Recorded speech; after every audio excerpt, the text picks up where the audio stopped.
Yesterday's psalm was really profound and really hit me, and I've been thinking about it a lot since then, which is great when we can keep our mind on the word. Today we have a longer psalm, Psalm 78, so we're going to fly on through, I guess, and just delight in reading of it and hopefully learn something from it as well. Tell the coming generation, a maskil of Asaph, give ear, O my people, to my teaching. Incline your ears to the words of my mouth.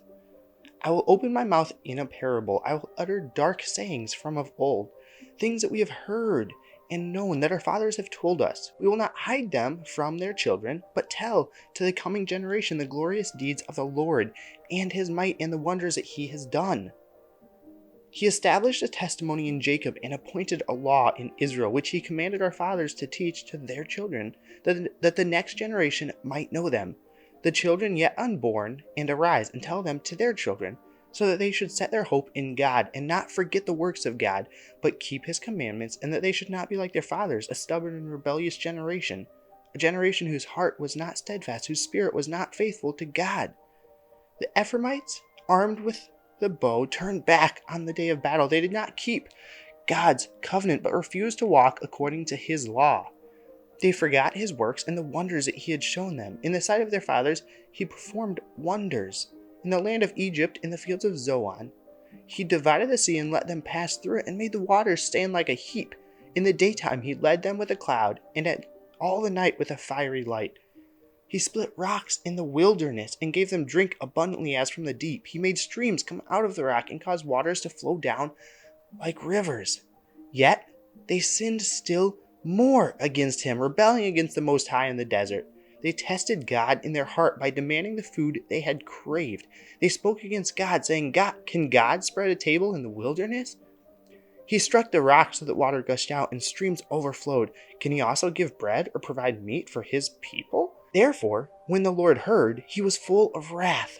A fire was kindled against Jacob. His anger rose against Israel because they did not believe in God and did not trust his saving power. Yet he commanded the skies above and opened the doors of heaven, and he rained down on them manna to eat and gave them the grain of heaven. Man ate of the bread of the angels. He sent them food in abundance. He caused the east wind to blow in the heavens, and by his power he led out the south wind. He rained meat on them like dust, winged birds like the sand of the seas. He let them fall in the midst of their camp, all around their dwellings. And they ate and were well filled, for he gave them what they craved. But before they had satisfied their craving, while the food was still in their mouths, the anger of God rose against them, and he killed the strongest of them, and laid low the young men of Israel. In spite of all this, they still sinned. Despite his wonders, they did not believe. So he made their days vanish like a breath, and their years in terror. When he killed them, they sought him. They repented and sought God earnestly. They remembered that God was their rock, the Most High God, their Redeemer.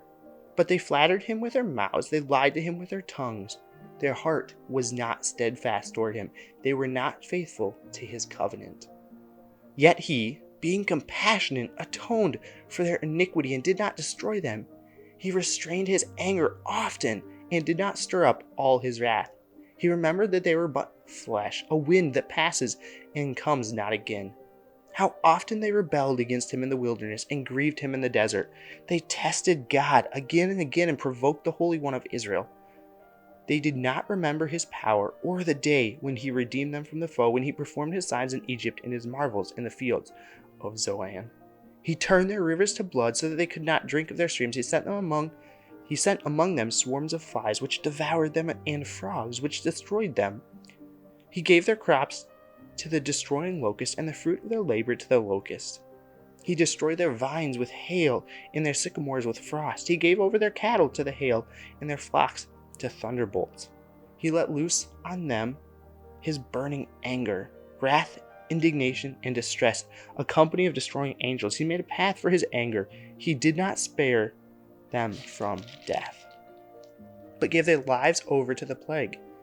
He struck down every firstborn in Egypt, the firstfruits of their strength in the tents of Ham.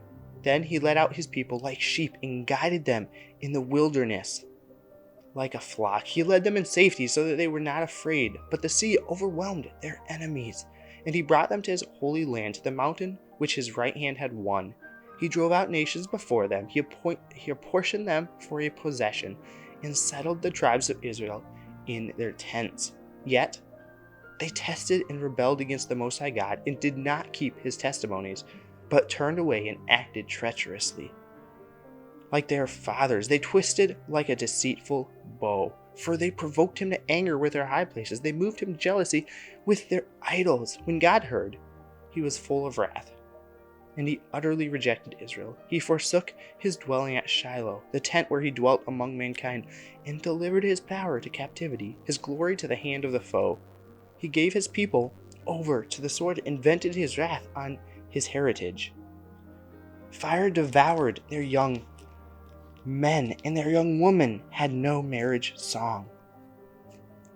Their priests fell by the sword, and their widows made no lamentation. Then the Lord awoke as from sleep, like a strong man shouting because of wine.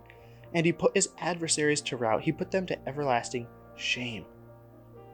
He rejected the tent of Joseph. He did not choose the tribe of Ephraim, but he chose the tribe of Judah, Mount Zion, which he loves. He built his sanctuary like the high heavens, like the earth which he has founded forever. He chose David his servant, and took him from the sheepfolds, from following the nursing ewes. He brought him to shepherd Jacob his people, Israel his inheritance. With upright heart he shepherded them, and guided them with his skillful hand.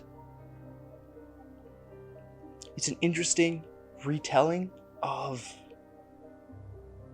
a passage from the Old Testament, obviously, from previously, that happened with Moses and the Lord's people. And I guess it brings up questions and thoughts in my mind, and I hope it does in yours as well, that you can think about and meditate on, and just continue to meditate on the scripture. I'll see you tomorrow.